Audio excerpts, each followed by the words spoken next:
This is the Tanya Free and Friends Talk Show, your destination for the best in social and political straight talk. And now, here's your host, Miss Tanya Free. Today is Wednesday, February the 14th. Welcome to the Tanya Free and Friends Talk Show. I am Tanya Free, joined by my wonderful friends. Uncle Mo, how are you? Doing well. It's a pleasure to be here as always. Oh, always good to have you. And also with us is LG Jones. How are you, LG? Doing well. Glad to be here. Good. And also back with us again, I should say, is Brian Taylor. How are you? Long time no see. Long time no see. Happy Valentine's Day to you, and a shout out to my wife, Leanne, in Williamsburg. Oh, that was very important. I tell you, let me back up and let the other two, LG and Uncle Mo, go ahead. Get a shout out to the wives so there'll be peace at home. It's my first time meeting you, sir, and you got the setup already going. Happy Valentine's Day, Sharon. Yeah, happy Valentine's Day, Karen. There you go. Rebounding here. And also behind the scenes is Niles Johnson, as well as Noah Johnson, Marcus Evans, and Mr. Free.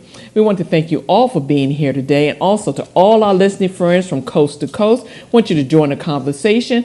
Join in by calling 804-321-1010 or our toll-free number 844-321-1010, or you can text us at Tanya Free 63975 or download the TuneIn app by dialing 712-832-2784. Thanks to our friends at AM/FM 247. Let's get started. Let me say it's Black History Month, and last week we had a real deep discussion about our history. And a lot of what's going on with us is that we don't know who the heck we are. And the truth be told, Black history is every day. Not only, February the month, 28 days, but the truth be told, it is really every day.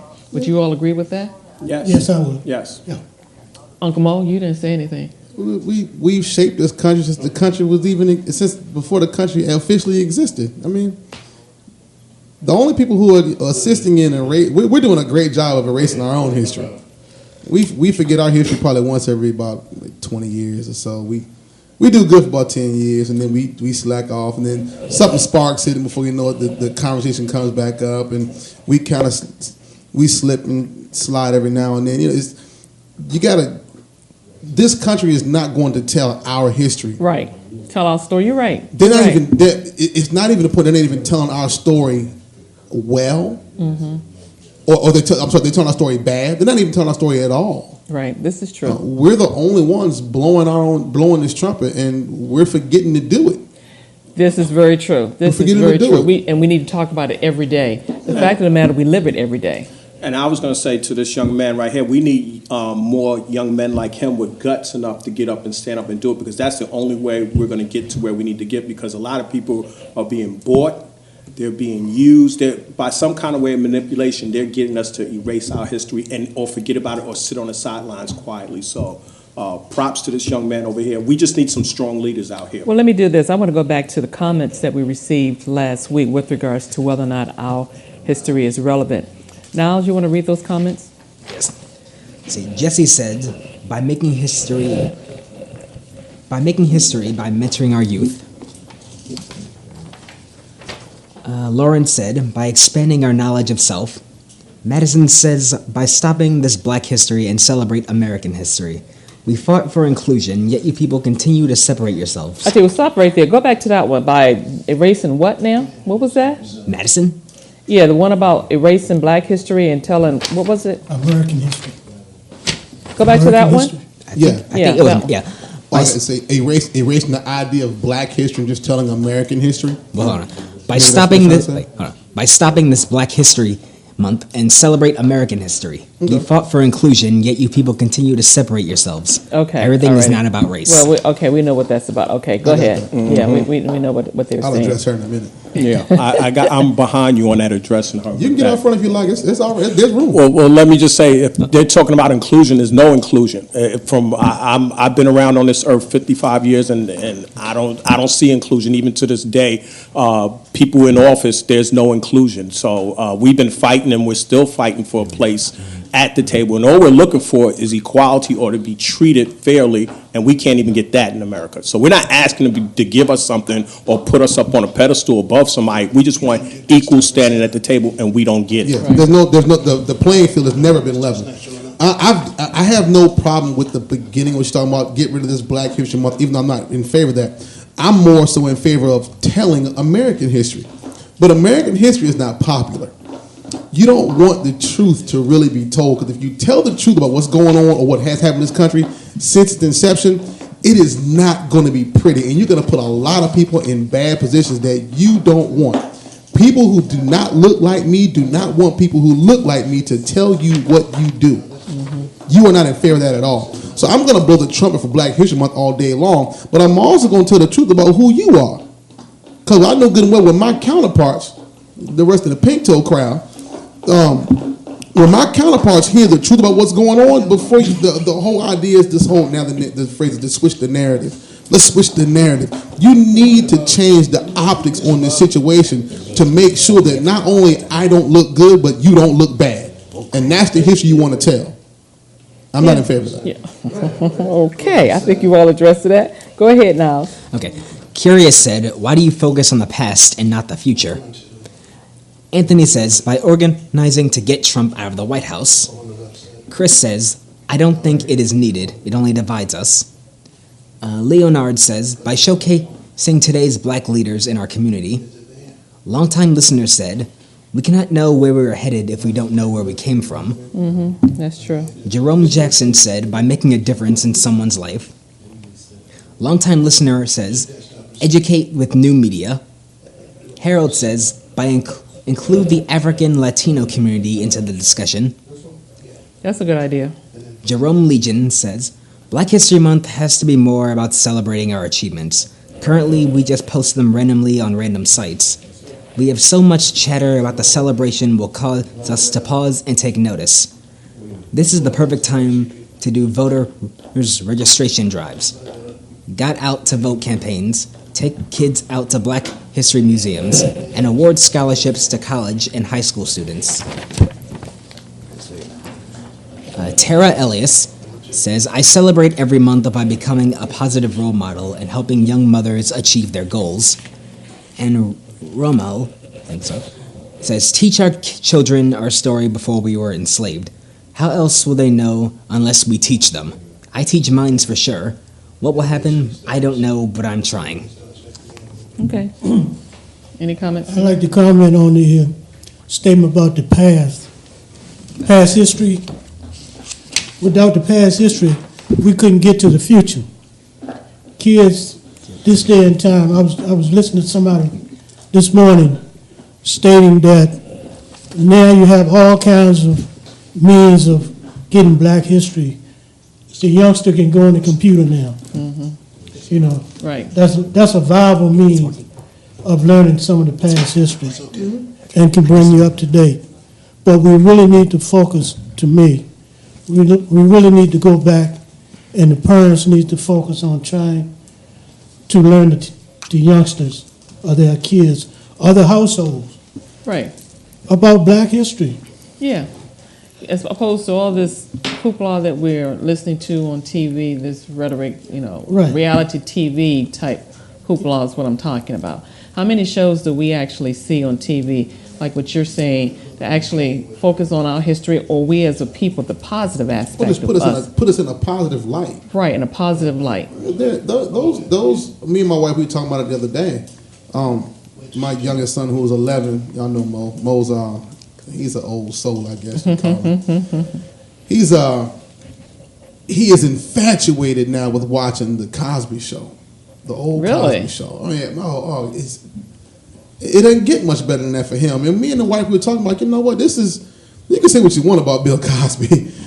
That's not this show. But he put Black people in this country in a different light. Mm-hmm. You're right. To I the agree with point that. where it stuck. It was in your face. We were no longer, having to run and starve to get roles and being featured as, The Black pimps. Right. prostitutes, Or in pushers, poverty, drug good dealers, times. poor, broke, never made it, ain't got a chance of making it, and looking for something to get out the ghetto. It's a positive. Doctors, lawyers, I don't care Right. what you are doing, you're going to make it to the collegiate ranks because the education avenue is the only way you're going to have an opportunity in this country without finding a way to hit the lottery. And we don't play lotto here. So that image is Right. lost right now. Right. We're starving to get it back. Well, I say blackish is probably the closest thing, or for the most part, the 21st century of the Cosby Show. I like blackish. I think it's positive. It was a early form of hope being infused into the African American community to say you can be a doctor, you can be a lawyer, you can live in a middle America, a great Right. home, and then Right. to even going forward to our 44th president, if you work hard enough, you can become Right. the president of the United States. And That's the hope that was infused, and it started with like you Right. said, And with it your wasn't son. and it wasn't driven as a stroke of luck how it happened. Exactly. Right. This guy Exactly. he didn't make it big because something happened in his life and bam. Nah, he came from parents who went to college. Yeah, Right. education. Right. Or like Both you said, parents went to Algie, college. parents that taught their children, Right. Yeah. didn't rely on the school system,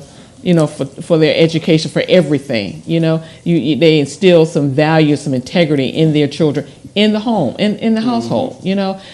Talking about old shows. Now they show the Good Times. Now back in the day when Good Times came out, I used to watch it all the time because you didn't have a lot of black shows on TV. Right. Now I can't stand to watch it. I cannot, for the life of me, stand to watch Good Times. I agree. It's just something about it. I look at it in a totally different light now. It's a different time a couple of decades later, but for me, it was entertainment. It was a lot of fun. Just like I could look back at Sanford and Son. I'll go on YouTube and look at Sanford and Son. I crack up all day. Now I can watch that because it's funny. Something about that is a little different than Good Times. I can't. Good Times just make my skin crawl. It was a struggle. It was a Yeah. story, but it was a struggle. That's what Good Times was about, and they made it. I still watch it. Yeah, Really? I still watch it. It's can't. how you look at I mean, it. the storyline was it was a little harsh sometimes, Right. but the idea was we're not going to just quit and let the system take us. And in almost every episode, it had a message behind it. True. We know where we are, but this True. is not who we are. Yeah, but it never got them out of the projects. Right. That's the They thing. made it out eventually. No. You never had a chance to see it though. They did make it out, but you never saw it. Where did they? I don't remember seeing that episode. The last episode. It Where sure they go? was. I didn't see that episode. The very last episode, they made it out, but Where you did they never go? saw them. We know where the Jefferson went. Where Right. did they go? Listen, Yeah. you never saw it, but they did that. The last episode was about them, their come up, and them getting out of the ghetto. But In the there was no repeats, follow-up. when the repeats, I have not seen that episode. I've seen. I haven't seen that episode. Okay, well, I want to see that episode. Maybe I have a Well, The different. very last different- episode, yes. Let's go a little bit. That might be the benchmark for how it was, and Tanya Free doesn't like it. But then you go to the next one: Archie Bunker and George Jefferson fighting and arguing, and George goes off and he's making triple what Archie's making, Right. and he's moved over to the east side. He's got a beautiful home. He's got a maid. He's showing people that he started from this place and he went to the next place, and then all the other things as TV evolved and they had to get real and show people, hey, this That was a is what it's groundbreaking show. Yeah, It was, very much so. The transition from All in the Family Yeah. to the Jeffersons, that was groundbreaking back Yeah. then. Very much so. That's groundbreaking for today. It is very much so, and I think let's go back to the Good Times for a minute. I think Good Times it made me look as if you were in prison. Like you said, they never got out, and I just have a problem with that. And they made it. I They haven't seen made that it episode. out. I still haven't seen. And the vision in my head is that they were trapped and locked in Yeah. poverty, and there was no. And even when it seemed was like a they were getting reality, ready to get out, It was a It was reality. always something that happened. It was a that reality. pulled them back. They're Well, all- I guess I don't they're- share that. they're I just captive refuse. audience. I just refuse to accept that But as yeah, being reality. I agree. You know the reality of it. It is still people living in the projects Yes. that never got out. Still, that never gets out. You're right. They that are die not. there. I mean, they grow old And they This die. is true. They have their children, Right there. their grandchildren, and they're still there. And these projects are not too far from the front doors of this office right Well, now. you're right, They're down the but street. we all have family or somebody we know They're down the street. that live Still lives in a project. right in a and they're project. okay, And I they asked the seem question. to be okay with that, and That's is the where I have a sickness. problem with that. You know, Yeah, that's what okay I'm with saying. that. That's 'Cause- what- Because That was the sickness. let me say this, Tanya Free, your mentality is up here. Maybe that person's mentality is there, but it's still part of our reality. Because some people will say, "Hey, I'll work at McDonald's for the rest of my life," and some people say, "No, I'm going to be a jet fighter pilot. I'm going to go to the Navy, get my license. I'm going to do all these great things." That's the American That's experience. That's their the American experience. That's the history of this And country that's people why wanna it talk bothers about. you, because your brain level is up here saying, "Go for the clouds," and they're saying, "I'm settling. I'm happy with this," and that's just reality of our nature and the people we grew Now, up Good with. Times wasn't about that. They were They were always, trying to get out, right. always hell bent on getting Right. out, and things for whatever reason always landed them right back where they were. But like I said, at the very end, the very last episode, they actually did get out, but there was no follow-up episode. You never I'm saw. gonna look it up. I'm gonna Google it. Google it. I've seen it. I've seen it several times. Like I said, my son loves it. So While we're talking about poverty and good times and that sort of thing, I want to talk about something that 45 is proposing. He's proposing to revamp the food. I'm gonna call it food stamp. It's SNAP, but I'm gonna call it the food stamp program. And we talk about never getting out and being held back. This is one of those situations. If you have never voted, or you think that voting doesn't make a difference when the midterms come up in November the 6th, you may want to pay attention, because they're getting ready to revamp it. That if you get more than $90, I believe, a month, you will be getting, as opposed to getting all of your food stamps, they're going to send you a box of food. Make America great again. That's all I can say. in an attempt to save that money, they're going to send you what the federal government is going to institute as that programmed Right.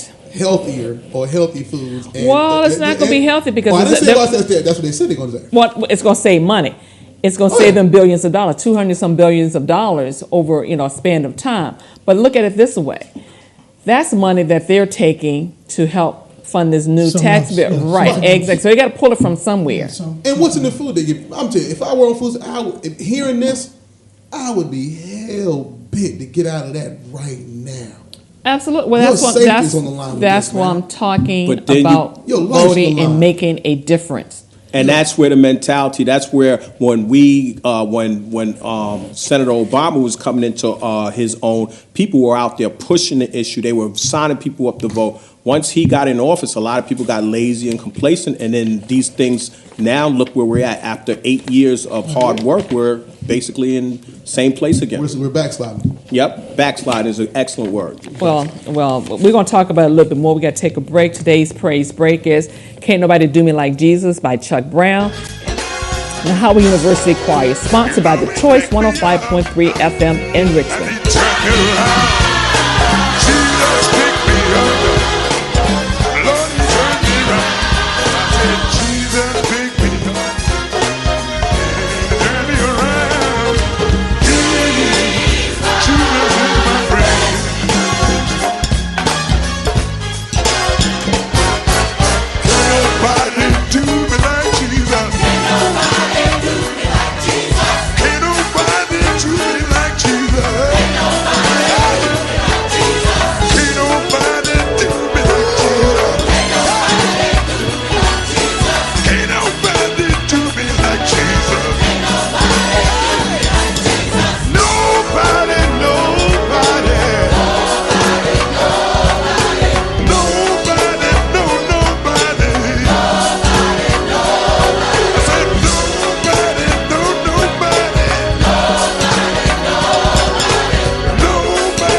Choice 105.3 FM is turning a year old, and we're celebrating the day we fell in love with radio with the victorious Valentine.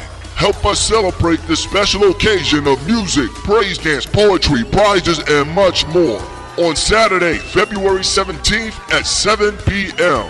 right here at 141 East Belt Boulevard in Richmond, Virginia. The tickets are only $12 in advance, $15 at the door, and $10 for groups of 10 or more. Hosting the victorious Valentine will be recording artist DeShera Renee with Richmond recording legend Reverend Cora Harvey Armstrong.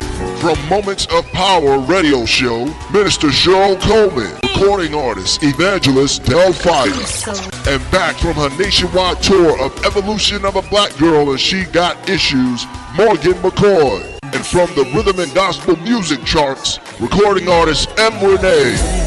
And special guest from the Tanya Free and Friends radio show, it's Tanya Free. Also hosting in the Red Room from the Christian Coffee Shop radio show is Sean P. That's Saturday, February 17th at 7 p.m. Location 141 East Belt Boulevard in Richmond, Virginia, 23224. Tickets only $12 in advance, $15 at the door, in groups of 10 and more, only $10 each. For more information, call 804-638-3419. That's 804-638-3419.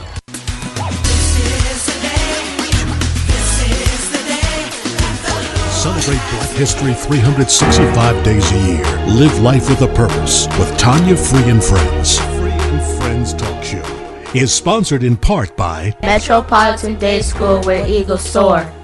This is Tanya Free. Have behavioral issues affected your child's grades? Does it seem like your child's emotional problems are tearing you and your family apart? Calls from the principal, suspensions, detentions? Call my friends over at Metropolitan Day. Get your child's school year and your family back on track. Call Miss Thomas today, 804-321-2595. Metropolitan Day, where Eagles Free, inviting you to check out the Tanya Free and Friends Talk Show, your destination for the best in social and political straight talk. Here, coast to coast on the AM/FM 247 radio network and the AM/FM 247 television network. Join the conversation. Business on the map for a lot less than you might think with Freedom Marketing.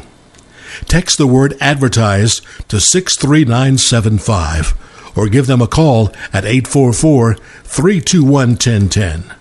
That's Freedom Marketing, 844-321-1010.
Join the conversation.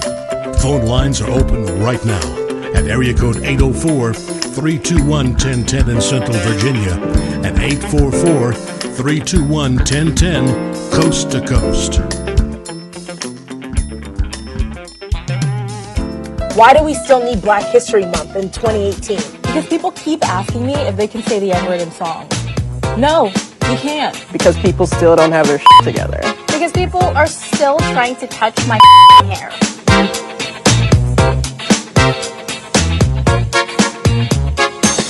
Because an all-black cast is still racist, but no one ever complains about too many Sheldons and Chandlers. Because black activism throughout history has helped pave the way for other minorities to have equal opportunities here in the United States. Why do we still need Black History Month in 2018? Because you didn't learn enough about it in school. So recently I learned that Jack Daniels was made by black people. It was a slave recipe. There is no reason why we should just learn about his story and his story is white. Now it kind of shocked me. If it was Hennessy, I would have understood. I felt mad.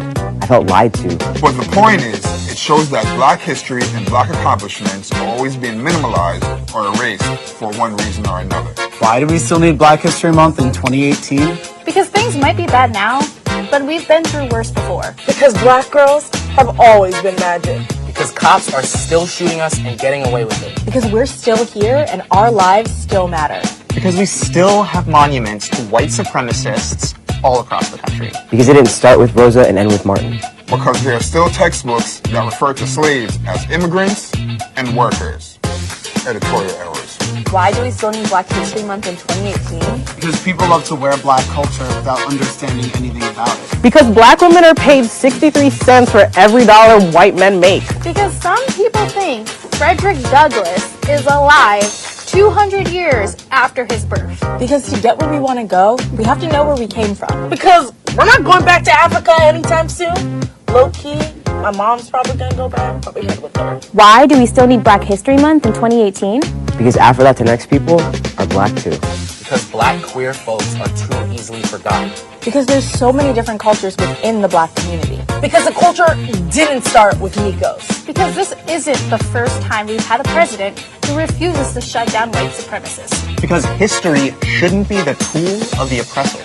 Why do we still need Black History Month in 2018? Because America wouldn't be America without us.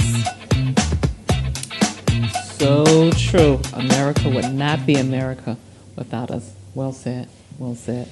I want to go back to the food stamp issue we were talking about. And according to the NPR report, like I said, if you receive $90 or more in assistance each month, you will get a packet from the USDA, and it will consist of, shelf-stable milk, ready-to-eat cereal, pasta, peanut butter, beans, canned fruits, and vegetables.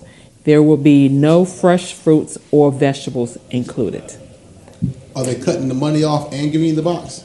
Your money will be the food stamps. Your food stamps, yes, will be reduced.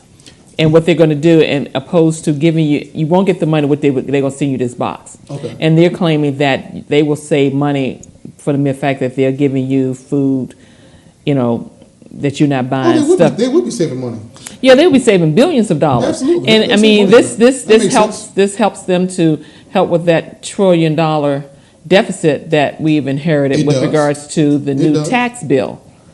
So, but it hurts people that are in need of assistance. And who the heck want to, I guess I'm offended by canned fruits and vegetables. That's if you let me throw something in there, that's a recipe for diabetes, which is very strong and prevalent in the African American community. You're just throwing sugar at people, and all the cereal, yes, absolutely. And all that canned stuff is not good for you. And if you're taking all that sugar in, all you're doing is you're just compounding the situation already. You're setting yourself up to be a diabetic later on. Well, I don't know.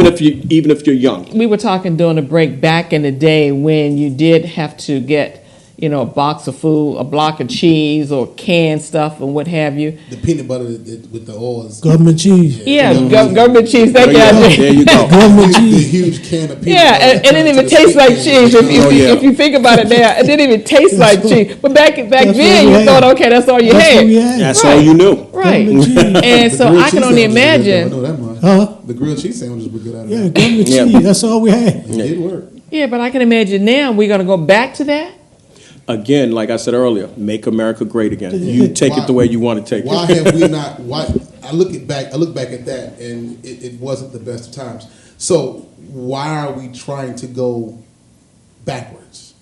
We are not trying to go backwards. The government is taking us backwards. Oh, I mean, if you're on public assistance, you're receiving food stamps. What can you do about other than vote and get folks out of office that are trying to take you backwards? That's why constantly we have to keep reiterating. People going out to vote during the midterms, not just doing a presidential election. Hopefully, folks that are on assistance that are not voting will see how important it is for them to get involved in politics and let their voices be heard.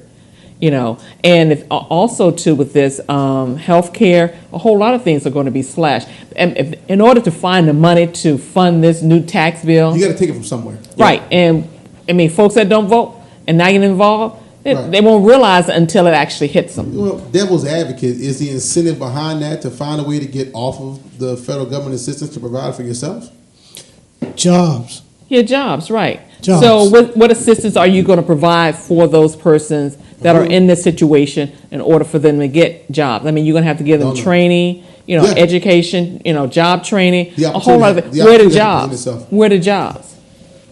That's the question. Where the jobs? opportunity had to present itself. But what I'm thinking is, people don't want to just sit there on government assistance all day long. The idea of it was to assist, not to stabilize you. It's to get you from point A to point B, not to sit on point A from here on out. And then you have children. Your children age up and graduate into the exact same system. And then your grandkids age up and graduate into the exact same system. And no one has ever made it to second base because they're too busy just standing on first. Right.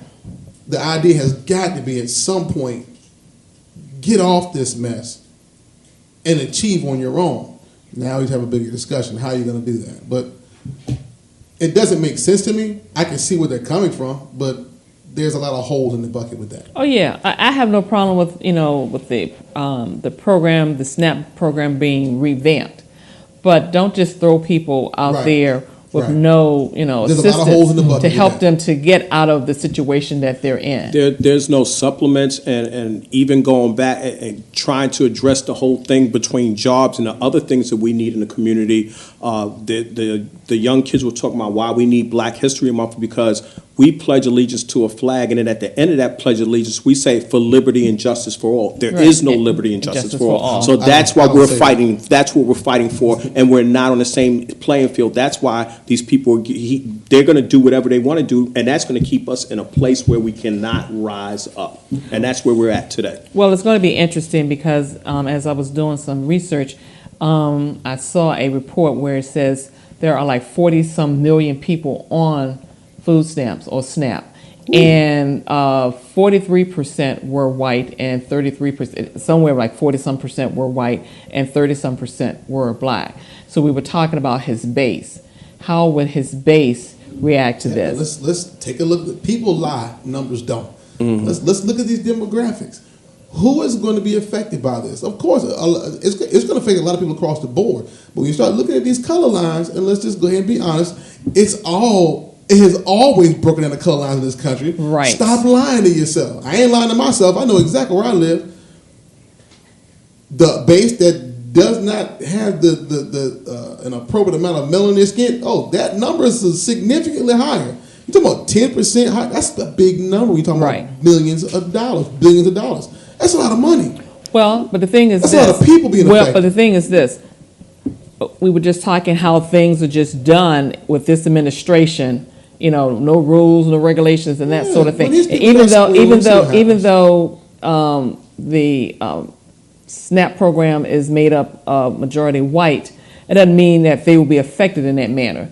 Because just like you got, redlining and that sort of thing, how do you know that, this new proposal will not affect them, maybe like it affects us? You can see it when you go into grocery stores in various areas. Certain things are sold here that may not be sold over here. And how that works is just amazing. So they know who it will affect, and how they're affecting the program will affect who. I'll give you something that's side by side with that, and it's a different topic altogether. When crack cocaine came on the scene, They said, let them kill themselves, let them take it. Now, opioids is out here, and it's affecting mostly the white community. Oh, it's an epidemic. We need to do something about it. We need to fix it. It's the cards and the deck is stacked, basically. And Right. it's not right. And that's why I said liberty and justice for all. Until we get liberty and justice for all, it's never going to be right. And that's why things are the way they are today. And that's why it bothers me when we get caught up in all this rhetoric about Porter and yes, I'm concerned about the abuse and folks not being vetted properly. But there are other things going on behind the scenes that affect us more immediately than all of that rhetoric and hoopla. Right. It bothers me that this story, to me, should have been, talked about far more. I mean, I just happened to run across it as I'm doing research. I haven't seen anything on, the most of the mainstream medias about it. They keep talking about Porter, which happened. That situation happened last week. How he was able to get, clearance or whatever with regards to the abuse that he assaults with his wives and ex-girlfriends and that sort of thing. Yeah, why are we still talking about that? That's their plan. That's always a diversion. Every time something good happens, they always divert us back to something negative. Right. And they put that in the press all day long. Yeah, I've been watching most of the morning news, and that's all they've been talking about.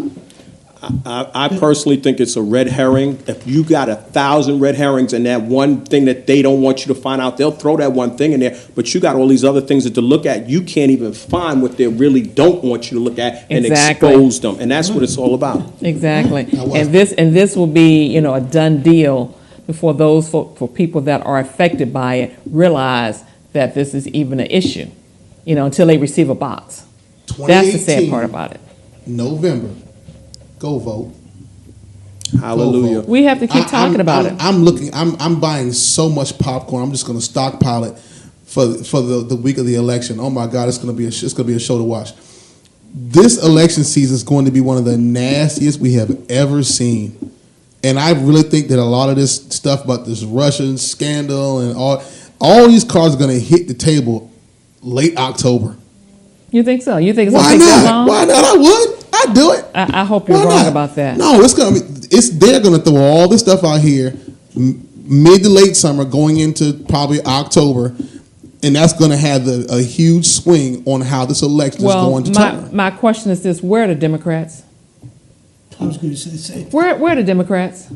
That's an excellent question because there's I said before on the show, it's like a bunch of substitute teachers with no lesson plan. Yeah, you're absolutely right. Like that's exactly what it is. Yeah, that's exactly what it is. So we got to take a break. We'll be right back.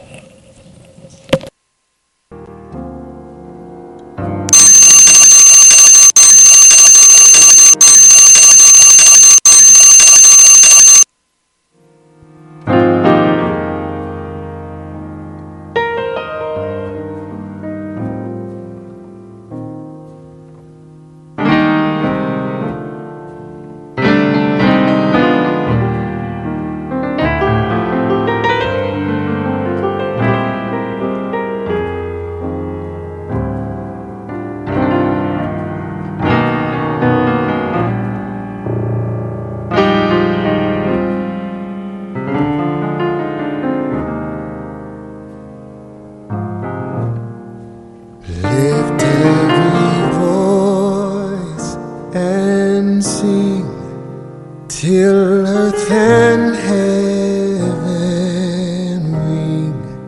ring with the harmonies of liberty.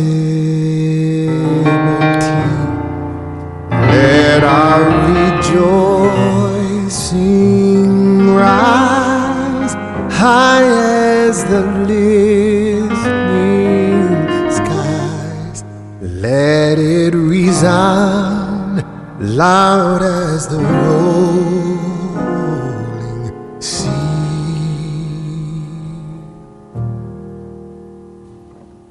Sing a song full of the faith that the dark past has taught us.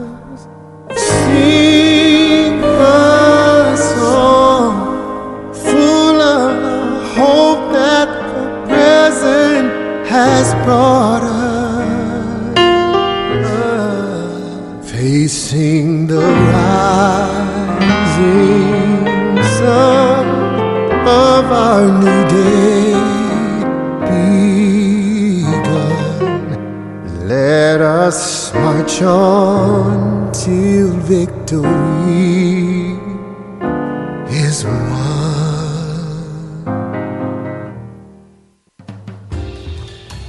Tune into Just Jazz on Saturday nights from 9 until 11 p.m. right here on Tanya Free and Friends Radio Network.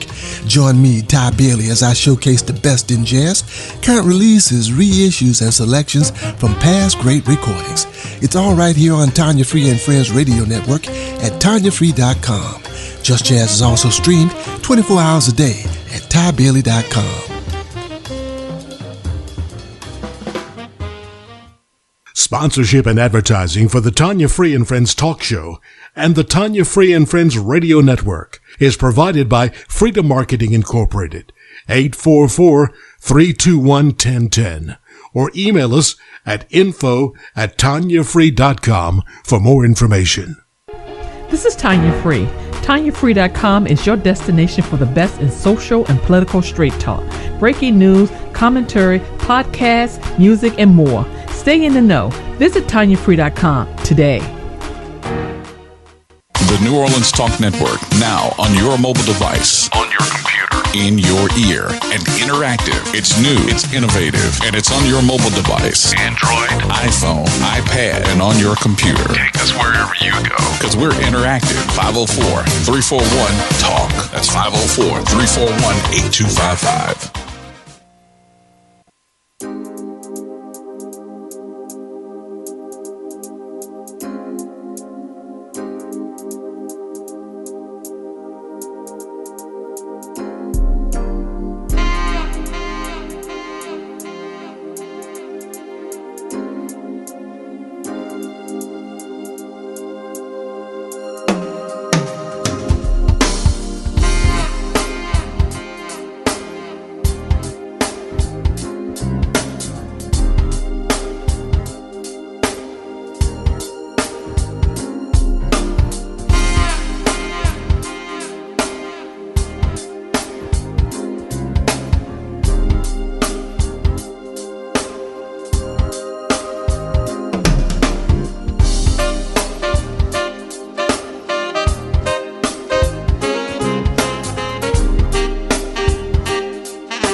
Join the conversation.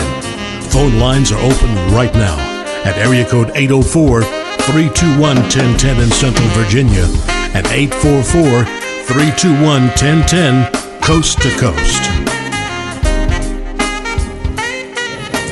I want to shift gears a bit. One of our faithful listeners, Grace, commented last week on my blog and said that the show made her be proud to be black.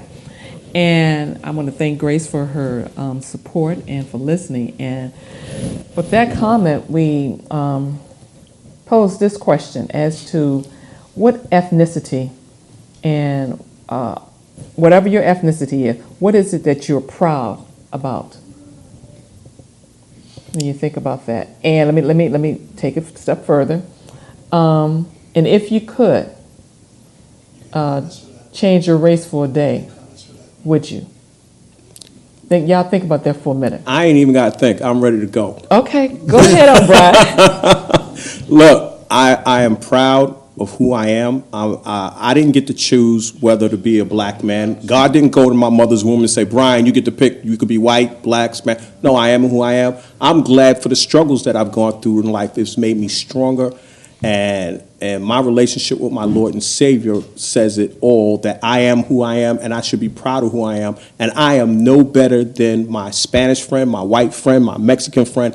I'm equal, and that's what I'm looking for today. That's my mission and my goal in life. I like the fact that you said you're equal. Yes. And you do not feel subservient. No. In any way. Never will let anybody put that on me. And that's the thing that I hope that, people of color will realize, that you are equal, even though people may not treat you like that. It's how you see and, perceive yourself to be. That's what I think. And I'm with you. Why would I need to be anybody else? I've never even thought about who else, what other race I would want to be. Have you ever thought about that? No, nope, no, never.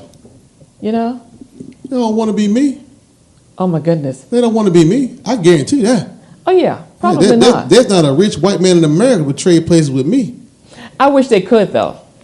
I wish they could, for the mere fact that if they could, would it give them a different, well, hopefully give them a different perspective. They've made movies about that conversation. They wouldn't do that. They've made movies about that conversation. They have. Well, I tell you what, I would like them to trade places and put them where in the era of good times. Yeah. Let them have a real reality check of good times.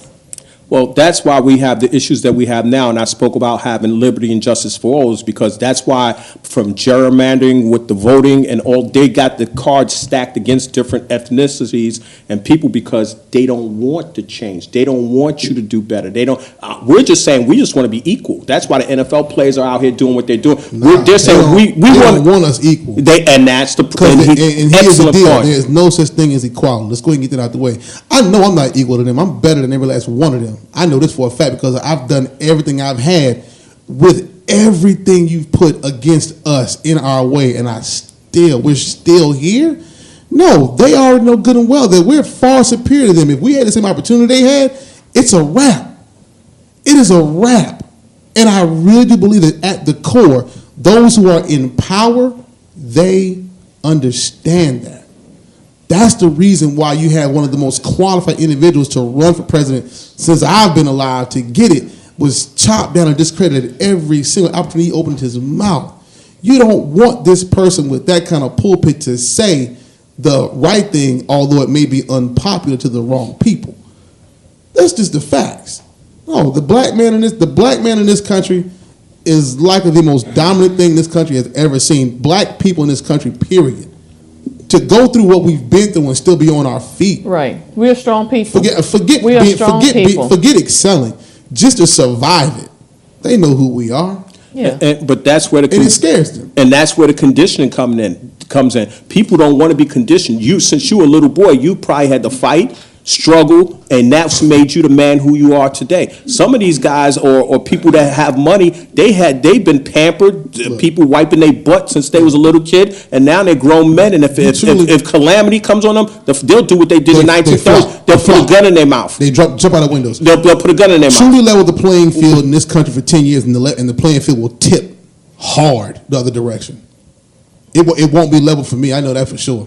That's why they keep fighting against it. But it will not be level for me. I mean, y'all, I'll go that direction real quick.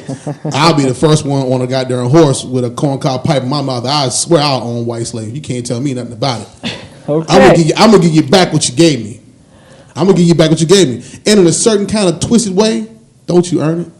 Ain't you deserve that? Haven't you earned? No. Haven't you earned that? Haven't you earned that? This country is built on racism. It is. But black people are the only ones who don't want to acknowledge this. Right. We are where we are because of what has happened to us. If you give us the opportunity to truly level the playing field, you're in trouble. We're not going to.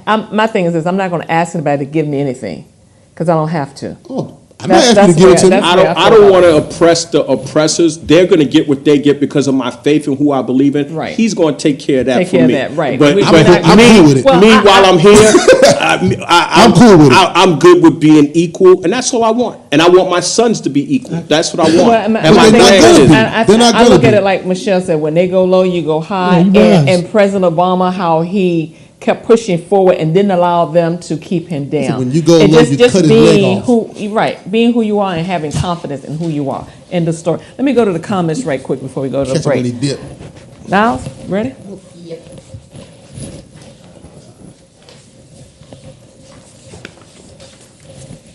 What was the question again? If you could change your race, would you? Yes. Mm-hmm. Okay, well, Jim Roberts X from Human.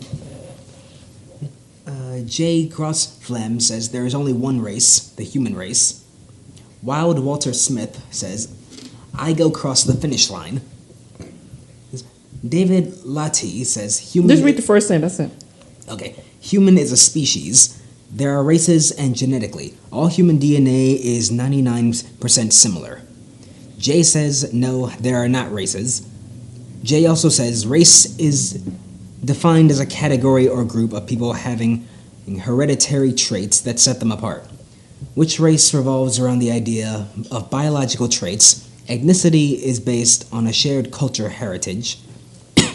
Sociologists and other social scientists believe that race is a socially constructed concept. Let's just answer the question yes or no. My goodness. Go. No, I'm not talking to you. I'm talking about Jay. Go ahead. Okay. Georgie says, no, I was made in God's image. I love me some me. Jay says, why is this a hard question for some people? Just say yes or no. Thank you. There you go. People trying to get all Deepak Chopra up in here. We know she means ethnic group, but gosh, people say race every day. If you can so-called define the true meaning of race or humanity, etc., then you can just answer the question. Have some fun and stop trying to prove what you know. #ego, shake my head. Thank you, Jay. Go ahead. Okay. Avete, is that how you say it? Mm-hmm. No, I'm black and I will stay black. Richard says, not in a million years, but I will say, so the other races can see if actually feels like I would love to change theirs for about 6 months. Richard also says, there is something very special about the color of my skin, and it wasn't given by no man. Betty says, not for 1 minute. Joan says, no indeed, I'll pass, love the way I am, and all my blackness. Kevin says, according to Clarence Thompson, it is not that bad. He says he feels cleaner. His blood pressure is normal, and his life insurance is cheaper. John says, sure, why not? I might learn something. Lewis says, nope, I'm good. I love my race and the opportunities and challenges that come with it. Let's see. Tammy says, not for a minute. Ronald Burton says, why? What purpose would that serve? No, I am perfectly happy with who I am. Let's see. Michael says, the human race, maybe. Leon says, race/ethnicity? No, never. Sean says, nah. As black folks, we endure BS in all our lives, but it's never that serious for me. Brian says, nope, I am who I am, and that's the way God intended me to be. That's me. Vanette? Your name, Brian? I'm Brian. Okay. Vanette says, no, and too pretty. Okay. Paige says, not even for a nanosecond. Love this tantet in which I dwell. And Jacqueline says, no, I will not change my race. Changing a race will not change my experience, past, present, or future. Relationships with family, friends, and others, or health status. My principles are established by generations of strong people I knew who define me and what I am. Michelle says, just too invisible clear. See, Stewart says, there is no such thing as race. We are all people. The better question is, would you change your humanity for a day if you could? Let's see how many answers we get then. Jay says, or change your culture. Stuart again. No one wants to do that because everyone has a hobby, and as the more hobbies we have, the more culture we have. So we've allowed our hobbies to determine our culture, in which we determine our race. It's not only the amount of me. Seymour. Hold on. It says Seymour, so I can't read that one. Let's see. Joseph says, nope, love me some me. Ron says yes, but only for that 24 hours. Mark says for 24 hours, yes, it would give me invaluable insight. Linwood says, nope, black coffee, no sugar, no cream. Let's see. Dr. Ituka says, why? I'm black and proud. No. Samantha says, not in a million years. Lancy says, I'd have to ask my parents, grandparents, and great-parents, etc. Great-grandparents, etc. Barry says, no, was taught never to trade down. Julie says, black, no, black is beautiful. Marilyn says, yes, to see if the mob is really a family. Italian.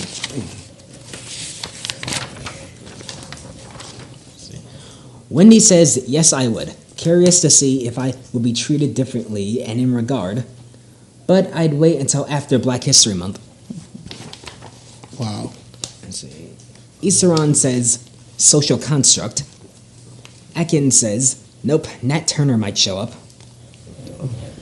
Lisa says, no, I love the skin I was born with.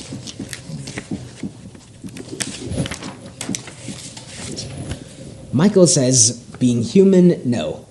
Being a Martian, no. Being black, hell yeah, no.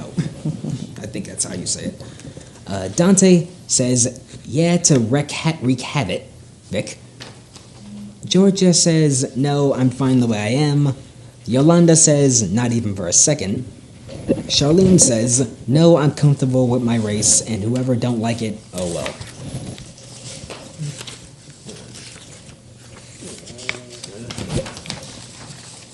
See. Roy says, nope, I love being a black man. Stacy says, no, I am who God intended me to be. Tara says, no, my black is beautiful and I wouldn't have it any other way. Gary says, being black Native American makes me stronger. Alvin says, no, I love being me. How do you say this? How do you say the one? Yvonne? Yeah. Yvonne says, no, I love my beautiful brown skin. Sharon says, no, I love my blackness, it's beautiful. Sharon also says, or just hell no. Kai says, in Wakanda, we are all one race. Okay, well, we got to take a break, go to Black Talk Commentary. Our friend Scotty Reed, he's going to talk more about the SNAP program.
Trump administration, like every administration before it, is targeting the SNAP program that provides millions of Americans with food assistance. The last time the program suffered cuts was during the Obama administration, but Democrats typically only make noise about these cuts when there is a Republican in the White House. The Trump administration is proposing that instead of funds for food being placed on a debit card that can be used at local grocers, it wants to start purchasing food in bulk at lower prices that would be placed in food boxes and delivered to clients of the SNAP program. However, the proposal does not budget for a delivery service of the food boxes, which could cost more depending upon the cost of fuel. Current USDA requirements say that able-bodied adults without children can only get 3 months of food stamps in 3 years unless they work or participate in a job training program at least 20 hours a week. USDA would likely not change that requirement, but could grant states waivers to impose stricter requirements at the state level.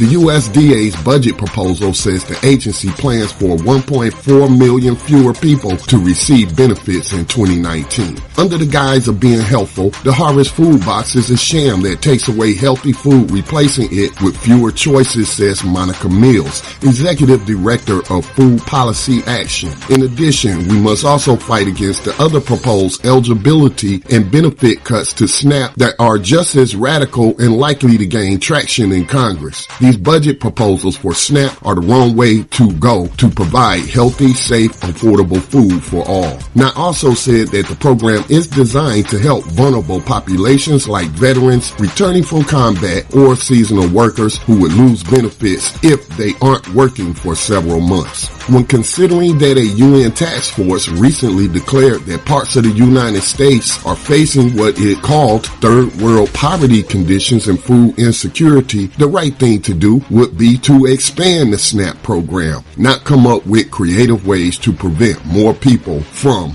getting assistance. This has been Scotty Reed of BTR News reporting. Support independent media today by giving a tax-deductible donation to the Black Talk Media Project, which has been providing public digital media since 2008. The Tanya Free and Friends Talk Show is a presentation of Freedom Marketing Incorporated. All rights reserved. Views and comments expressed are not necessarily the views of the host and or this station.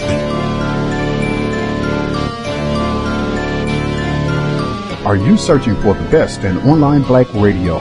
Then go to blacktalkradionetwork.com, helping you filter through the noise. Real talk, black talk.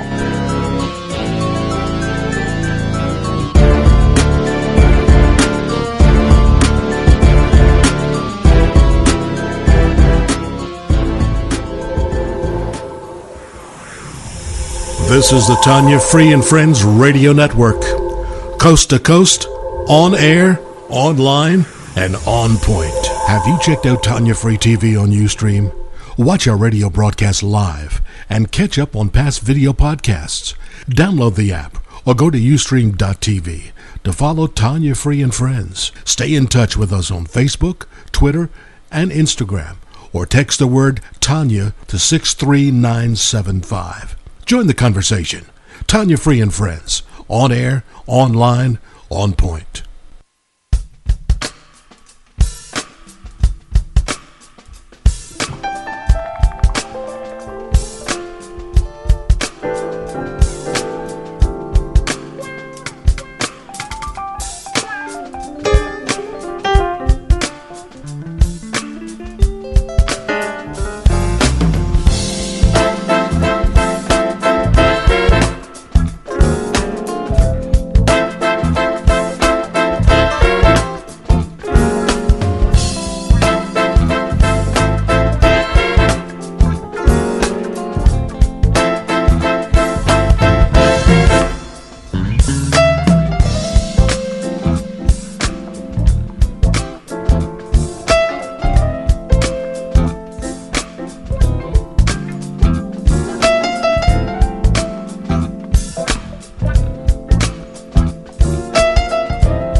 Join the conversation. Phone lines are open right now at area code 804-321-1010 in Central Virginia and 844-321-1010 coast to coast. You can't even run. I want to thank my friend Scotty Reed for that wonderful commentary. We're on the same page today, Scotty. Check them out at blacktalkradionetwork.com. Okay. I want to also give a shout out to my friend Benita Johnson and George Hosville for a fantastic exclusive Blacklist weekend. Hope you got a chance to check it out. It was wonderful. The galas, the symposiums, supporting African Americans in the wine industry. And our friends James Gates and Marcus Johnson gave stellar performances. I truly enjoyed it. So go to the vinewineclub.com to stay in the know about upcoming events. That's the vinewineclub.com. Okay. We want to also recognize that we're highlighting the jazz flow of Marcus Johnson, excuse me. I don't know why I'm thinking about Marcus Evans over there. Marcus Johnson throughout the show today, who won the People's Choice Award for his Flow Red wine. I'm not going to say we got a couple bottles here, so that's Marcus Johnson, that's Flow Red wine. So can you get it on, if you go to the website? Okay, if you go to the vinewineclub.com, okay, and you can order some bottles of that, and also Benita's wine as well? Okay, so check it out. That's the vinewineclub.com, okay? I'm going to go to another topic that was very disturbing to me. This New York student whose name happened to be Marcus Xavier. He's graduating, and he wanted to put Malcolm Xavier. I don't know why to say Malcolm, look at you. Malcolm Xavier. And he wanted to put his name on his sweater, Malcolm X. And the school said it was inappropriate. I'm still trying to understand that. If that is his name, what is the problem? Fear of the past. Fear of the truth. Well, I'm trying to understand, how can you deny him putting his name on the shirt if that's what you're doing, putting the names on the shirt? Suppression of the truth. I still don't understand that. His name is Malcolm. And his last name is Xavier. So he can put Malcolm X on there, but like I said, people don't want, again, we're getting back to that liberty and justice for all. They don't want you to be on equal playing field. They don't want you to be in a position to have a voice, so they want to suppress it. That history is not a popular one. Right. Exactly. With the majority, we're not talking about history. We're talking about someone's name. Well, that name happens to have a connection, very close connection, at least in appearance. The optics are, you ain't talking about Malcolm Xavier. The optics are, you talking about Malcolm X. Okay, now we're talking about this, what they view this radical Islamic Muslim man, and he may have had ties. There's a lot of problems with that conversation when it comes down to the other side of the coin, and they don't want that history being retold. And I'll just say let this: it die. They want it to die out. They were gone. Let it go. Okay, I guess let me put it this way: what legal grounds do they have to deny him? None. That's my question. That's the issue. I don't care what the history has been. We have schools, with Confederate names, Robert E. Lee, and that sort of thing. Yeah. And if there ever was a time, traitors to the country, right? And so you're telling me you cannot have someone whose name is Malcolm Xavier, and he wants to put just Malcolm X on it. That's his name, and that's his right. Yeah. How do you deny someone that? Tell him no. That's what it is. And the same thing. And we'll go back to the original Malcolm X. They stick the FBI on him, and all he was out there was telling the truth to the people, letting them know and educating them. So when they want to suppress you, they're going to go to whatever extremes they need to suppress you. So that's what they're doing with this young man. If that's his real name, they're saying, no, we don't even want you to put your real name out there. Malcolm X, back in the day, they said, all right, FBI, go find something on him. Who did Malcolm X, kill in the day? And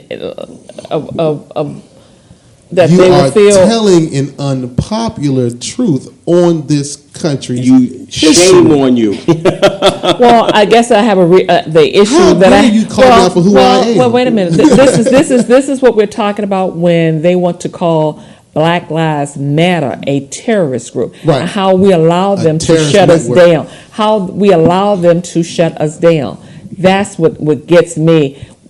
You know, if I were the parents of this student, I would find the best lawyer that I can possibly find and take this to whatever court it has. This is something that we as a people should be rallying around. I because agree. how are you going to deny someone their name? I don't care what his name is. He wanted his name on a sweatshirt. The School senior sweatshirt, student. yeah. You know how He's a senior? You said New he's York? a senior. You said New York? New York, yes. So Where's Al Sharpton? Al Sharpton is involved. He has gotten involved. His organization, they are involved. Yes. Okay. If they push a thing and they want to go to court with it, by the time he gets to court, he'd be a junior in college. So what? Well, I don't care what he is in college. I think this the principle of the matter. It is because you're going to have other students. You know, that's almost like saying you cannot name your child this because. And the question would be, will that hinder him from getting a job? It depends on who wants to hire him. Again, liberty and justice for all. If he's on the same playing field and they look at him for his education and he's a smart kid and he knows what he's doing, then he should get hired. But because his name is Malcolm X and they don't, that's racism. And that's my biggest issue. If you ask me, you go on my Facebook page and say, Brian, what would you get rid of on this earth of everything that's on this earth? I say racism because that's the dividing factor. That's the thing that's going on right now. I just want equality and that's a big thing. And I think that is racist. Was happening to that young man. That's his name. That's what his parents gave him. He should be able to put it on his shirt. Right, and I'm still trying to find out what is the legal basis, the legal grounds that they can stand on with regards to this. I don't believe there's a legal ground at all. But like I said, that name, when he abbreviates his last name from Xavier just to the X, that name brings up a toward part of the American history that they, and I do use the word they, that they do not want retold, especially if you have the ability to tell your own story. Right. They don't have a problem with you telling the truth as long as it's their truth. They don't want the truth. When you tell them, you get into that, talk about who this person was and what. No, this man has the potential to start a riot here. He's digging into some things we don't want to have dug into. So no, you cannot do that. But see, that's not the problem. The problem I have with it is that. He's just trying to show his name. Right. He's not telling a story. Is that correct? Right. All he's doing is putting his name. Now, his parents may have thought that. I don't know. But I don't care what the reason is. If his name is Malcolm Xavier and he wants to put just Malcolm, the X on there without, the full name, so what? That should be his choice. It is. Right. That's the part that bothers me. And like I said, what legal basis do they have in order, to enforce that? From an educational standpoint, they'll probably go the route and say, hey, look, if what you're doing has the ability to disrupt the educational process, it will be denied here on these grounds. Right. That's a school's prerogative. That's exactly how they're going to place this thing. Or maybe they could run the clock out on him. Yeah, he graduates from high school, and then they ain't got to deal with it. Once he graduates, he's gone. Right. It's over. Yeah, clock play. Yep, clock. Yeah. They're running the clock out. His parents named him after Malcolm X. They did. So even if they named him after Malcolm X, now you know why Black History Month is so important. That's his name. Now you know why Black History Month is still so important. Yeah, it is, very much so. But the thing is this, that's still his name. It is. So I don't care who they named him after. If you have, some other kid, a white kid, and they name him Robert E. Lee, right. Are you going to deny him that? I mean, that's his name. That's his name. Yeah, that's the boy's name. But that's the difference, Tanya Free, that you see most African Americans don't have a problem with somebody being named after something. All we're looking for is to have equal footing or equal share at the table or be looked at equally, and that's where the problem comes in. They don't want you to have what you need to have to be equal with them, and that's they're taking away from you. But they're saying, okay, Robert Lee, you can put your name on there, but no, Malcolm X, you can't do that. See, to put the name Robert Lee in the black neighborhood, that shouldn't be offensive. Yeah, it's a reminder of slavery. That's what it is. But to put the name Malcolm X on something, in a predominantly white neighborhood, we're offended by that. How are you offended? Because we know who he was and we don't feel like hearing the history again, because that's going to give y'all black folks a chance to cheer for something, and it's going to buy. If you're cheering for it, it makes us look bad. And it should, because what happened out there just was not done right. Everybody knows the story and the history behind this. Everybody don't want to be reminded of it, though. You don't want to be reminded about who Malcolm X was and what he stood for real and what he was talking about. People don't want to be reminded of that. Well, I think it goes even a step further. That's still, once again, a way of keeping us down, telling us what we can and cannot do. Yes, it is, exactly. You know, and that's why I am more adamant with the fact that his parents should get the best lawyer that they could afford. Or I think that we have wonderful minds in the legal profession that should take it pro bono. Like Brian said, because they'll run the clock play on that. They'll run the clock out. That's why I asked: is he a senior? Is he a high school senior? From my understanding, by the time he sees this day, if they go the court route, by the time he sees his day in court with this, he'll be in college as a junior. Yeah, but you have other students that will come behind him, and to let it just go and not do anything or say anything. I just think that will be a mistake. And it's no different than with Black Lives Matter. Why aren't we standing up for Black Lives Matter when we allow folks to tell us, oh, it's a terrorist group? No, it's not. Black Lives Matter is not a terrorist group. No, the folks that we're fighting is more like a terrorist group, if anything. So, we got to go already? Okay, today's jazz break is My Funny Valentine by Marcus Johnson, sponsored by the Metropolitan Day School.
Hey, this is Chocolate Chip, and the Maggie L. Walker class of 66 is heading to Merlin Live Casino and Arundel Mills Mall Saturday, March 17th. The mighty Green Dragons are inviting all our members and all our friends and family to join us for a day of shopping and fun. Round-trip coach transportation, casino bonus, and more included for only $50 per person. So don't delay. We need a non-refundable $25 by February 10th. Contact Van Archer at 804-389-3430, Jack Morgan at 804-519-7283, and Calvin Raspberry at 804-683-5709. Join us!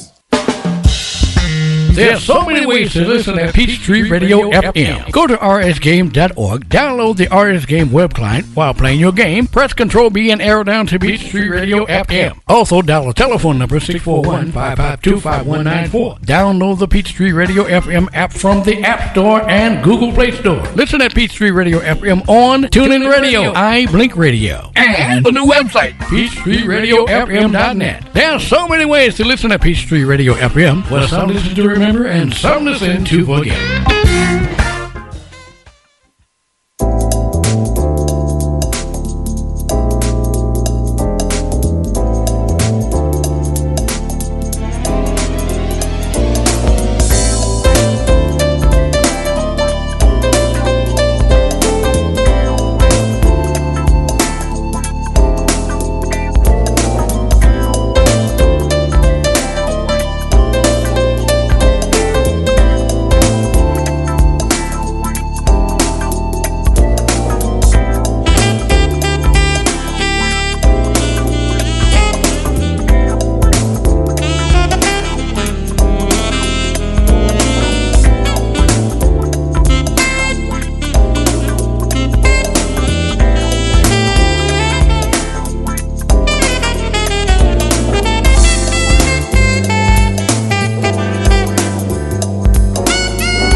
Conversation. Phone lines are open right now at area code 804-321-1010 in Central Virginia and 844-321-1010 coast to coast. I want to welcome with us now Pastor Foote with Faith and Love Fellowship Church, the 105, the Choice 105.3. It's going to tell us about a wonderful event that's coming this weekend. I mean, I'm looking forward to it. Pastor Foote, welcome. Wow, thank you so much, Ms. Tanya Free. It's really a pleasure to be here this afternoon. And first, I want to say Happy New Year to you, because I don't think I've seen any of you since the New Year. Happy New Year to everyone. And Happy Valentine's Day. Yes, you thank look you like so much. Miss Valentine, the Queen. But anyway, that's so sweet of you. I'm going to do what I'm commissioned to do by my son, Minister Tiger. He said, Daddy, I want you to take these 2 tickets down as a giveaway. We have a great event coming up on Saturday, February the 17th at 7 p.m., and you are on that. Yes, You're I on that am. ticket. Yes, I am. Amen. And looking forward to it. Amen. And we're looking for a great time. We got 2 tickets giveaway, and we want you to come out on Saturday and enjoy the wonderful time. And it's ladies' night. It's the ladies' night queen. You can wear red. And the kings are going to be in place for you. There you go. Okay. That sounds good. And it's going to be this Saturday, the 17th? Yes, this Saturday, February 17th at 7 p.m. On the campus of Faith and Love Fellowship Church. And what time? At 7 p.m. Okay, and the tickets are? The tickets are absolutely inexpensive. Okay. We're good with that. $12 in advance, $15 at the door, and $10 for 10 or more as a group. Okay, and we're going to give away 2 tickets. I'm going to put them on my Facebook page and want someone to, enjoy the evening for 2. I think it is a wonderful time, especially if you didn't do anything for Valentine's. You got to do a little makeup. Right. Yeah, come try to get these tickets. So I think it'll be wonderful. It. We got to take care of the ladies. I just went on and bought a dozen roses for there my you go. wife, her co-pastor. I wouldn't go home without them. That's right. You better not. You better not. After 48 years, you know what to do. But let me ask you this. This event is to celebrate you all being on the air or having the station for a year. It's a choice. Absolutely. It's a part of that. Minister Tiger, our son, who launched a radio station now a year ago. It's coming up on a year right now as That's we a blessing. Sit together, celebrating 12 months of hard work and focusing on things that are important and certainly doing God's will. The station has been a blessing for us, a blessing for the ministry, a blessing to the community, a voice for the community, and we intend and hopefully to do greater things in time to come. It's such a blessing, and the station is 105.3, The Choice Network, WQCN, the Choice Network, 105.3 FM. Okay, and we hope everyone will come out this Saturday, the 17th, at 7 o'clock, and give the address one more time. That address is 141 East Belt Boulevard, Richmond, Virginia. Okay, looking forward to everyone being there. That is heck of a celebration. I mean, that's something to be proud of. I mean, when you've been, have a station. First of all, to have a station, that's and then 2, to really, really have a station that you can hear. This is FM. FM. So this is a blessing. Well, Tanya, we feel honored from God, not because we understand everything that we embark upon, but one thing we know, we're chosen to do what we do, and God order our steps. Yes, that's right. That's right. Well, we're looking forward to it. So go to my website. We're going to put the 2 tickets on there and give away 2 tickets. And want everybody to. We're going to have a wonderful time. Looking forward to it. Really, I'm looking forward to it. Yes, ma'am. So, I want to say Happy Valentine's, everybody, because I don't believe I said that. Did I say that earlier? In case I didn't, Happy Valentine's to everyone. And one thing about Valentine's Day, we as women look forward to giving roses and that sort of thing. But I think too, you all like to have something given to you all as well. Usually I do a card and maybe a dinner or whatever. But how do you feel about Valentine's Day, Brian? I'm gonna go to you first because you're newlywed, right? I'm a newlywed, 18 months. Love my wife. Can't say it's been roses every day, but that's just part of us getting to know each other. And we have to be on the same footing and same ground. But yes, I'm just happy to be married to a good, godly woman who loves Jesus Christ, and that's the key. Everything else, he's going to work it out as time goes on. I'm not asking to get into something and it be fixed in one day. Marriage, and you get the next day, everything is perfect. It's a process, and it takes time. So it takes 2 as well. And it takes it's 2, and you got to be a team. But he's got to come first, and we'll come second. And a lot of couples out there, that'll be my mantra for you, is that if you got God first, he'll take care of you and your spouse. But if he's not first, it's not gonna work. So, but I'm excited. I'm happy. This is a good woman. She loves the Lord, and that's all I care I can about. tell because you made sure you put those words, Happy Valentine's Day. I love my wife. When you said anything else, you're like, hey, I'm going to wish her Happy Valentine's. Yes, no question about that. My wife is down in Williamsburg, and I'm proud of her and excited. And I know God's got some great things in store for us. So I'm just waiting for him to show us what the rest of the plan is. So I'm going to turn it over to this gentleman right here next. Well, I know LG's wife, but I want you to talk about your wife because she is a wonderful woman. She's special. She's very special. How long have y'all been married? Going to 6 years. Okay. 6 years. Wonderful. January 17. Okay. Karen is a sweetheart. Yeah, she's a very special person. She's a godly woman also.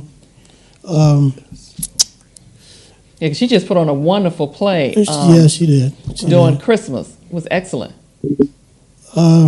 She loves God, as I said. And we're really enjoying this marriage. We really are. It's a lot of fun. It's a lot of sitting down, talking, and enjoying each other. Communication. Yeah. Yep, that is key. No question about that. Yes. And you better be nice. I know your wife, too. Sharon, She's listening. Oh yeah. She's listening. I called her up. She probably is. She knows I'm on the air today. Wow. I feel like the old. How long you been married? I got 14 years in the game right now. Okay. Yeah. Marriage is interesting. I mean, I joke about it all the time. It's a full-time job. It is. There's no days off. There's no breaks. No. There's none of that. 24/7. You're constantly on the clock. If you're gonna be on the clock like that, you better make sure you're with somebody you actually like to be with. Because the things that come around a relationship, they can run out. You better make sure you're grounded with somebody that you're gonna be with. If things are not lined up well, you better learn how to get them back in order. Because your relationship can dwindle. When your relationship breaks a little bit, everything around you falls apart. So I got a good one. And like I said, it'll be 14 years in this coming June. I'm sorry, actually this July, and she's a business partner. That business now is being business close to 10 years. This coming April. We've seen the ups and downs and everything. And there's going to be ups and downs. I don't care what. It's designed to be that way, to be honest with you. We've seen the ups and downs in business, seen the ups and downs in my school. We've seen the ups and downs in the house, the relationship. We've seen it all. And through everything, rock solid. Like I said, my girl's from Highland Park. I got a down chick, straight up. Sharon is the one. Well, she got her hands full, no question. She got her hands full. No question about that. Me, I tip my hat to her all day long. Yeah, she could. I know Sharon. Now, Pastor Foote, you said 49 years for you. I bet your wife, she's a lovely one, a lovely first lady. No question about that. Absolutely. My wife is, as my brother said, very special. We are high school sweethearts. Okay, wow. And we graduated from high school in North Carolina together more than 50 years ago. And we're still together. And she's a very smart woman. She teaches college for Bryan Grant. She teaches at Virginia Union. And she's a career woman. And she inspired me to even do more. Men can be a little different. They can be a little laid back because we're known to be a little bit of followers. But to get a good woman help enhances that and help empower us to be equally yoked in that area that we can certainly have a great life together. So I'm convinced that in all of these years, the greatest blessing is unity. Right. In a relationship, being able to,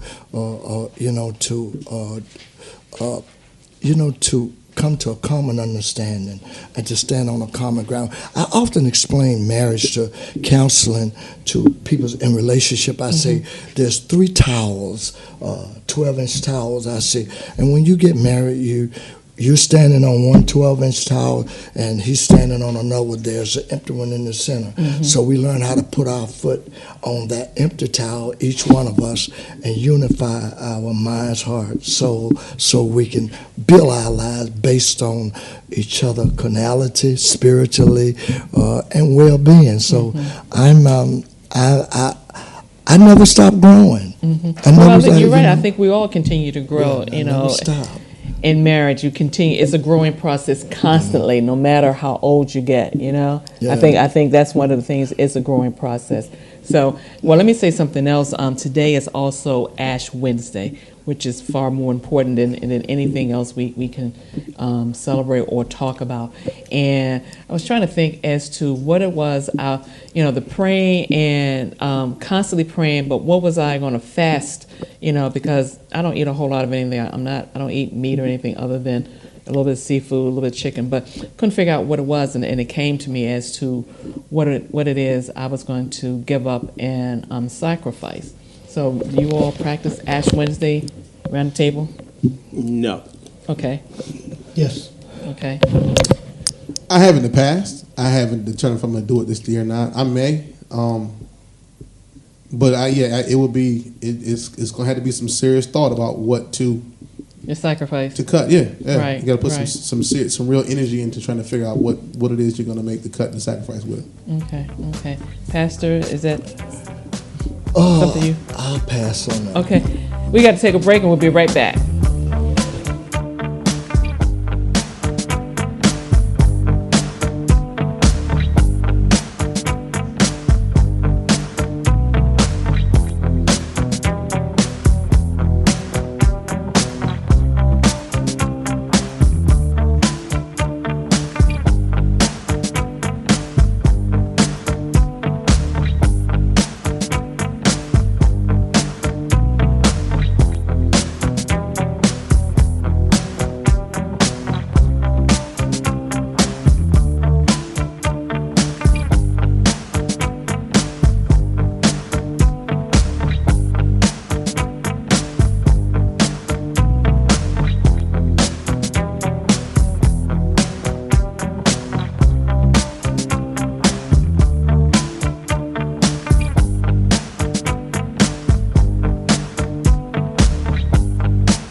Did you know most people think of Rosa Parks as the first person to refuse to give up their seat on a bus in Montgomery, Alabama? There were actually several women who came before her, one of whom was Claudette Colvin. My name is Aaliyah Cook, and I'm living life with a purpose with Tanya Free and Friends.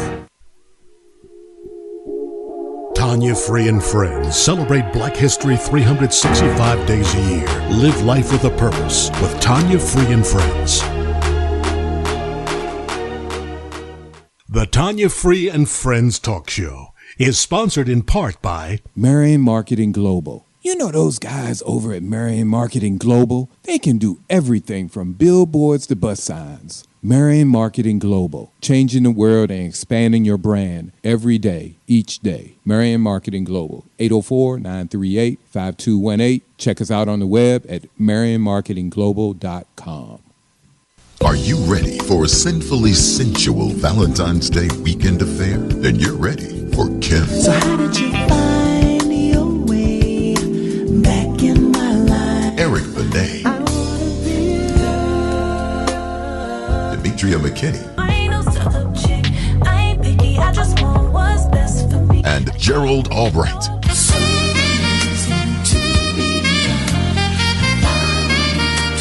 Sunday, February 18th, 7 p.m. at the Henson Coliseum. Tickets on sale at the Coliseum box office and all Ticketmaster locations with a special discount for military with ID. For more info, visit ValentineWeekendAffair.com. Set the mood for a night of love with a Valentine's Day weekend affair featuring Kim.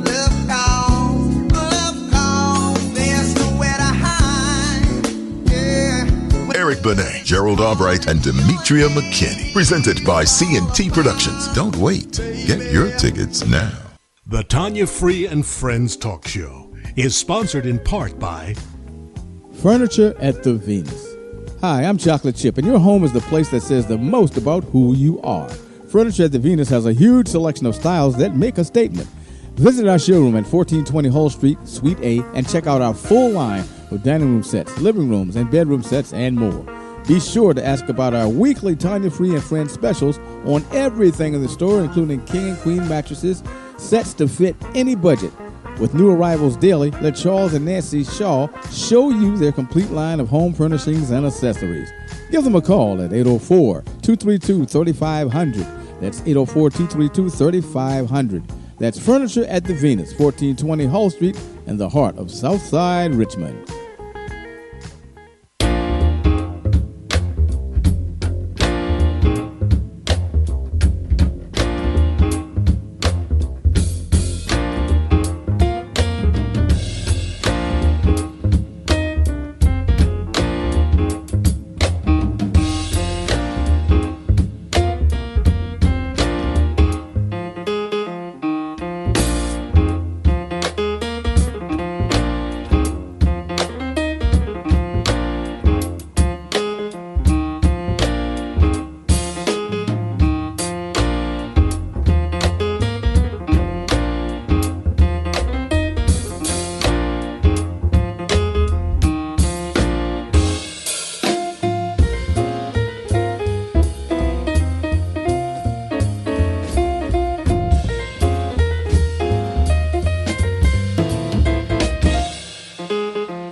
Join the conversation.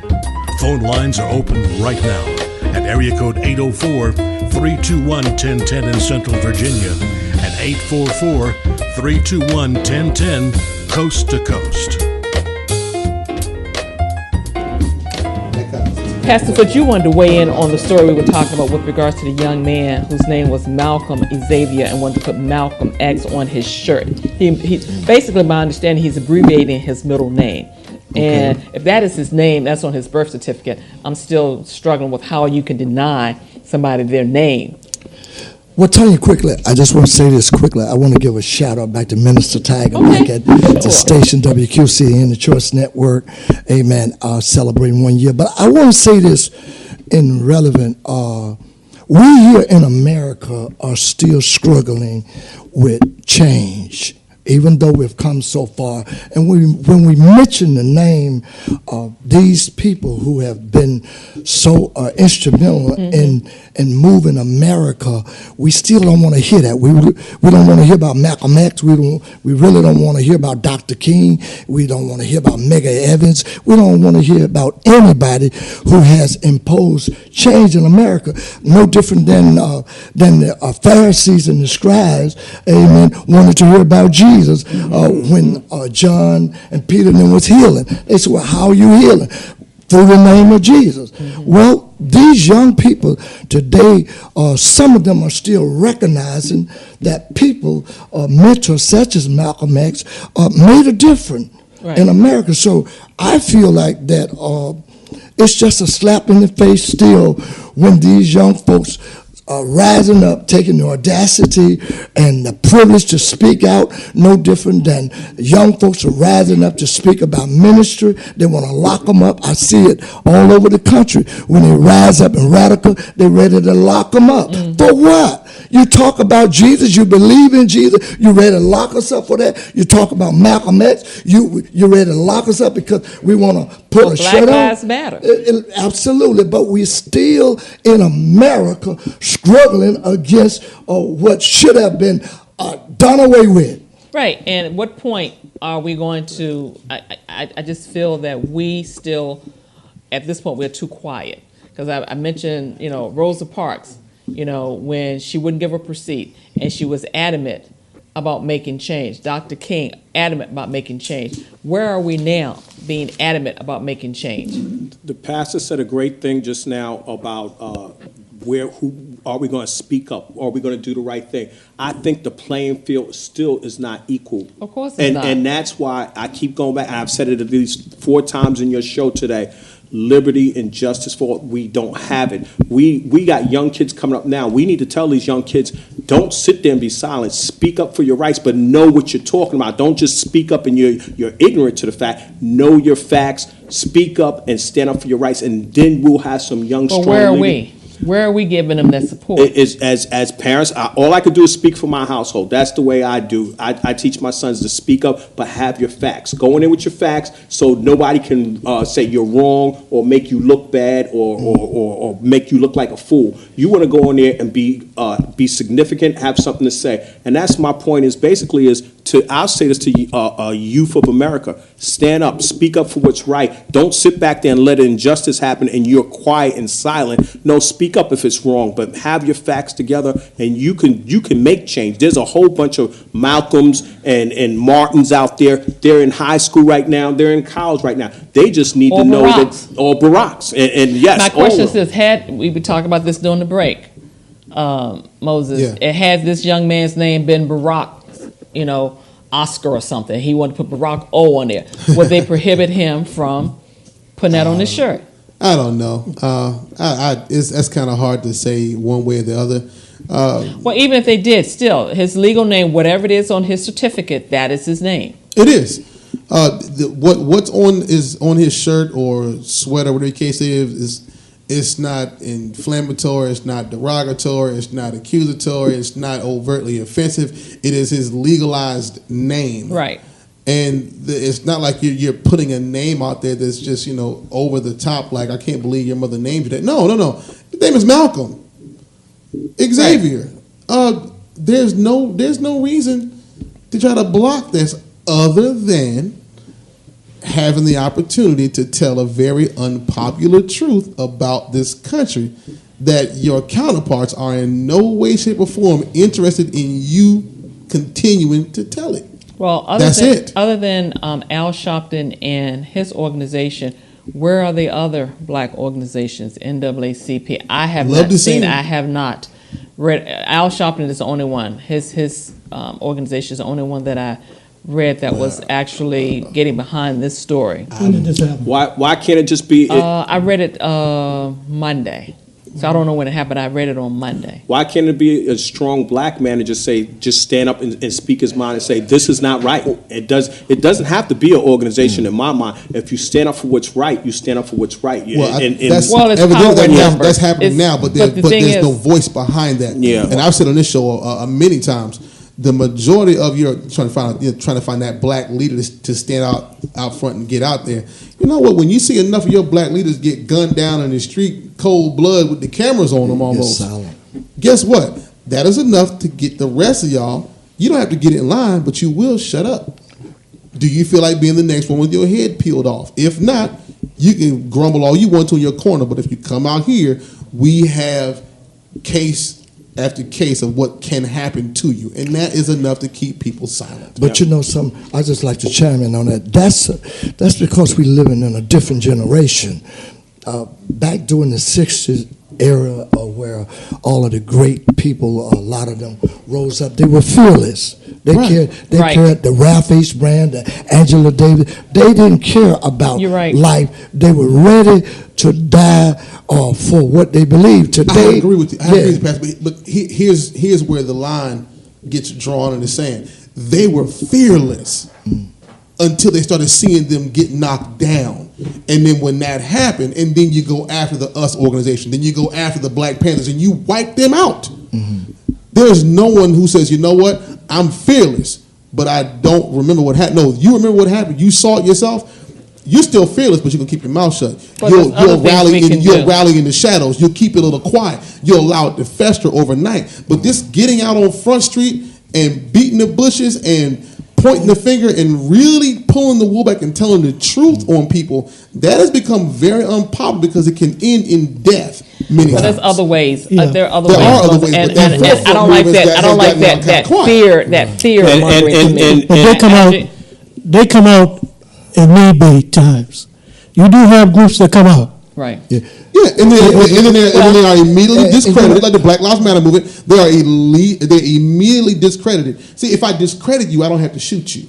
I don't want to shoot you. Shame on us for allowing it. Shame on us for allowing us. And see, go back to Colin Kaepernick. We did not get behind him like we should have. The truth be told, I mean, really, we did not get behind him like we should have. And I give him credit because for the mere fact he got on his knee all by himself. He wasn't by himself. Well, I mean, as far as numbers are concerned. As far as the fear factor is concerned, that man is and I know my football, and people in Richmond know who I love football, but there was at least 10 to 12 quarterbacks still in the NFL that Colin Kaepernick was better than. Yeah. He was blackballed out just for his stance. Because all Colin Kaepernick was saying was the same thing we were just talking about. People getting their heads peeled back. Right. They wanted police brutality. Right. So he gave up an NFL career and millions of dollars because all he was asking for, which again, I go back to my subject, liberty and justice for us to be on the same playing field. So what you do is you go in there, you discredit the man as much as you possibly can. And that's what they did. Cast a shadow on him. But and if they lose 10% of a market share that's worth $6 billion a year, ain't nobody broke. But they're okay still. But still, the fact of the thing is this: there's power in numbers, and if we pull together, get behind Colin Kaepernick, and there are a lot of things. I believe with Rosa Parks, and when they boycotted the bus system, that got folks' attention. It did. You know, that's what I'm talking about with numbers. It was a small bus system that was almost heavily dependent on the black riders for their income. You're talking about 12% of the U.S. population. Let's say if half the U.S. population actually watched football on a regular basis, and it's probably less than that. You only make up 12% of the U.S. population. This is 6 big. You're going to knock out probably somewhere about 10, maybe 50% of a $6 billion Okay, corporation. then we That's find money lost. They something- feel that, but they're not broke. It's an acceptable loss to them to get that. Well, point but they have lost some viewership and some game- dollars and the game because things keeps were not, going. but it wasn't like it has been in the past, and I believe No. they are feeling it. They made a dent, but let me go further. There's some people who are born in life, they have gifts. Some people have boldness. Some people are meek. Some people are humble.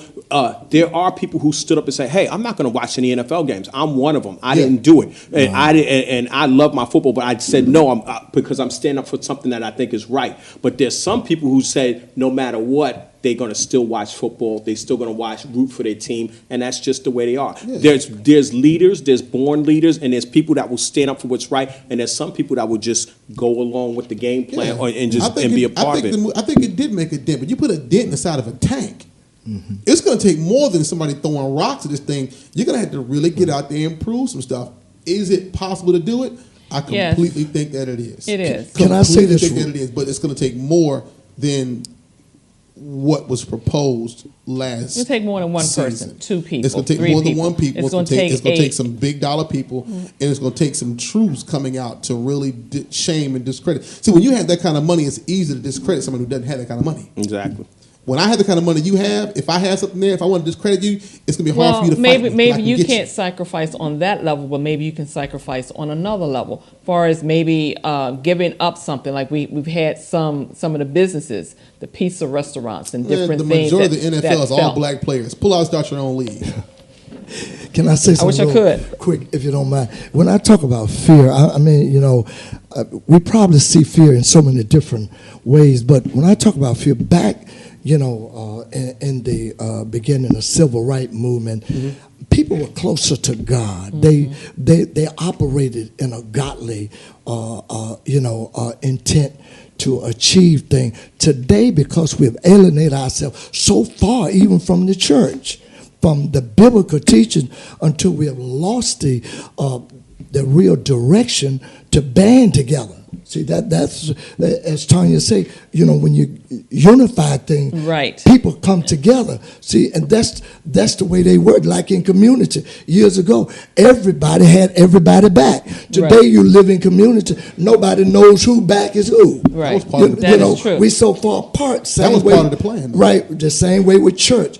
As a whole, we stop going to church. We start participating in other areas. Listen, when you alienate yourself from God, God alienates himself from you.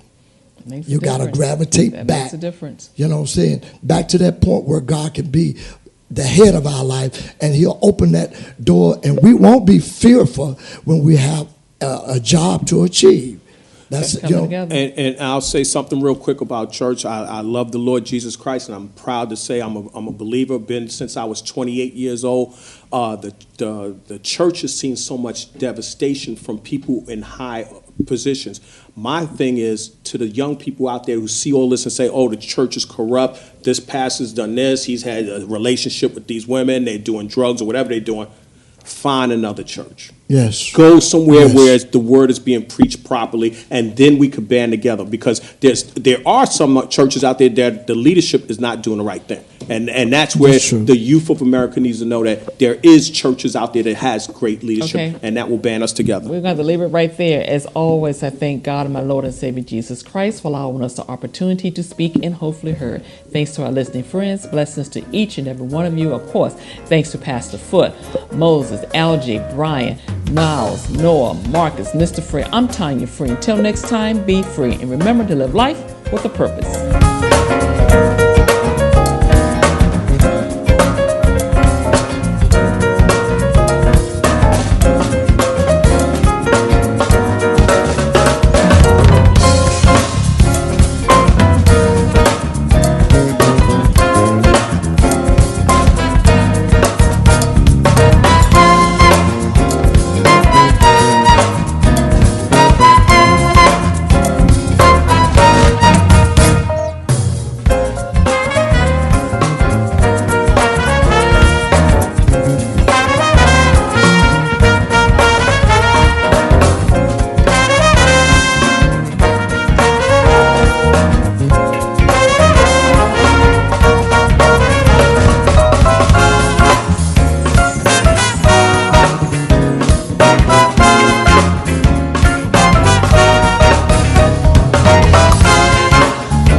Tanya Free and Friends Talk Show is a presentation of Freedom Marketing Incorporated. All rights reserved. Views and comments expressed are not necessarily the views of the host and or this station.